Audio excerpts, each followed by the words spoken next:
Payload fairing को पृथक कर दिया गया है यान से, क्योंकि यान अब 114.8 किलोमीटर की ऊंचाई प्राप्त कर चुका है। इस चरण का कुल प्रज्वलन काल 200 सेकेंड होता है और इस दौरान यह करीब 1600 किलो न्यूटन का प्रणुद उत्पन्न करता है। We are 220 seconds past the launch time. Current altitude is 135 kilometers. In the 200 seconds of its operation, the L-110 stage carries the rocket up to 175.5 kilometers altitude and imparts a relative velocity of 4.18 kilometers per second. That is 250 kilometers every minute. L-110 stage performance normal. LVM-3M4 rocket का द्वितीय चरण पूर्णतः सामान्य निष्पादन करते हुए इस चरण में कुल 113 टन के तरल नोदक भरे जाते हैं।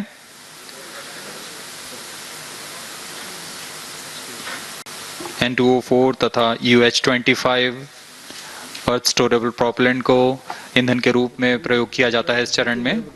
तो ये तस्वीरें इस वक्त आप देख रहे हैं चंद्रयान 3 जो लॉन्च हो चुका है। चंद्रयान 3 के लॉन्च होने के साथ भारत कैसे उस इतिहास की रचने की तरफ भी आगे बढ़ चुका है, जहां वो सॉफ्ट लैंडिंग के लिए जो पूरी तैयारियां थी उसको आगे बढ़ाते हुए उस क्रम को अब आगे बढ़ाने का सिलसिला शुरू हो चुका है, क्योंकि साउथ पोल पर भारत इकलौता पहला ऐसा देश होगा जो इस चंद्रयान 3 के जरिए लैंडिंग के साथ इतिहास भी रचेगा। 50 दिनों के बाद चांद पर वो लैंडिंग होगी, क्योंकि लैंडिंग रोवर ये सब एक्टिवेट किए जाएंगे। लॉन्चिंग के साथ जो आगे की प्रक्रिया है वो होगी, लेकिन बहुत महत्वपूर्ण दिन, वो दिन जिसका इंतजार 2 साल पहले से हम कर रहे थे। चंद्रयान 2 के बाद जो फॉलो अप मिशन था उसको सक्सेसफुली पूरा किया गया और ये लॉन्च हो चुका है, जो शायद सुचारिता हम सब स्टूडियो में मौजूद थे और हमारी दिल की धड़कनें भी उसी तरह से बढ़ी थी। जो साइंटिस्ट थे वो तो मौजूद थे वहां पर, लेकिन हम लोग भी सोच रहे थे, हमने भी क्रॉस खड़े हो गए थे। ही वाज अब मेजर प्रे कर रहे थे। आप क्या कर रहे थे आप? क्योंकि वो एक्साइटमेंट जो है वो आपके चेहरे पर था, एक्साइटमेंट ज्यादा एक नर्वसनेस थी। और ये जो लीड कर रही है सुचारिता डायरेक्टर, वो है इस वक्त तस्वीरों में हम दिखा रहे हैं,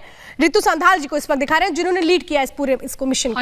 सोचिए उन सबकी दिल की धड़कनें कितनी तेज होंगी। जैसा हम कह रहे थे कि तिरुपति भी गई थी पूरी टीम वहां पर प्रार्थना करने के लिए। ये विज्ञान और आस्था एक कैसे मिल जाती है, क्योंकि हम भारतीय हैं तो हमारी आस्था कभी कम नहीं होती है। हम वैज्ञानिक हैं, उसके बावजूद देखिए और कैसी प्रार्थनाएं चल रही थी वहां पर। ये जो लॉन्च हुआ है ये कैसे दिल की धड़कनें बढ़ाने वाला था, हर भारतीय को लग रहा था। और जैसे जैसे वहां पर अनाउंस हो रहा है, जैसे जिसमें लिक्विड हाइड्रोजन, लिक्विड ऑक्सीजन का। मनीष पुरोहित जी हमारे साथ जुड़े हुए हैं। मनीष जी, कैसा लग रहा था?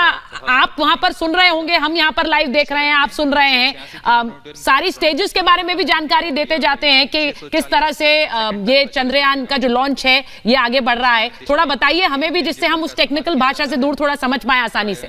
ओके, देखिए होता क्या है कि जब हमें किसी भी स्पेसक्राफ्ट को एक पर्टिकुलर ऑर्बिट पे पहुंचाना है, यानी हमें उसको धरती के ग्रेविटी से लिफ्ट करना है, तो जब हम कोई नॉर्मल चीज को भी ऊपर उठाने की कोशिश करते हैं तो हमें कुछ फोर्स चाहिए। लेकिन अगर हम 6,40,000 किलो के लॉन्च व्हीकल को, जिसको हम LVM-3 बोल रहे हैं, उसको उठाना चाहते हैं तो हमें बहुत ज्यादा फोर्स चाहिए। और वो जो फोर्स हमें चाहिए वो फोर्स हम जनरेट करते हैं सॉलिड बूस्टर से। जो इसके साइड में आपको जो स्क्रीन पे साइड में जो 2 बूस्टर दिख रहे हैं जो शुरुआत में फायर करे जाते हैं, वो फर्स्ट स्टेज बूस्टर्स होते हैं। हर एक बूस्टर तकरीबन 2 लाख किलो का होता है। इसके अंदर जब फायरिंग चालू होती है तो ये 2000 किलो फ्यूल पर सेकंड बर्न करता है, यानी बहुत तगड़ी स्पीड पे धुआं बाहर फेंका जाता है। जो फ्यूल जलता है उसको बाहर फेंका जाता है। और एक बेसिक नियम है न्यूटन का, वो कहते हैं, न्यूटन का जो 3rd लॉ है कि every action has equal and opposite reaction. तो उसके चलते जब हम इस फ्यूल को बर्न कर बाहर फेंकते हैं, उसका हमें एक रिएक्शन मिलता है जिससे हमारा लॉन्च व्हीकल ऊपर उठता है। अब लॉन्च व्हीकल अभी धरती की गिरफ्त में, तो हमें एक कंटिन्यूअस फोर्स चाहिए। उसके लिए हमारे पास 2 सॉलिड बूस्टर हैं। तकरीबन 110 सेकंड बीतने के बाद जो लिक्विड इंजन है, विकास 2 के 2 लिक्विड इंजन है, उनको फायर किया जाता है। अब यहां पर एक बात समझनी बहुत जरूरी है, वो यह है कि जो सॉलिड बूस्टर है वो पहले फायर होते हैं, वो साइड में है।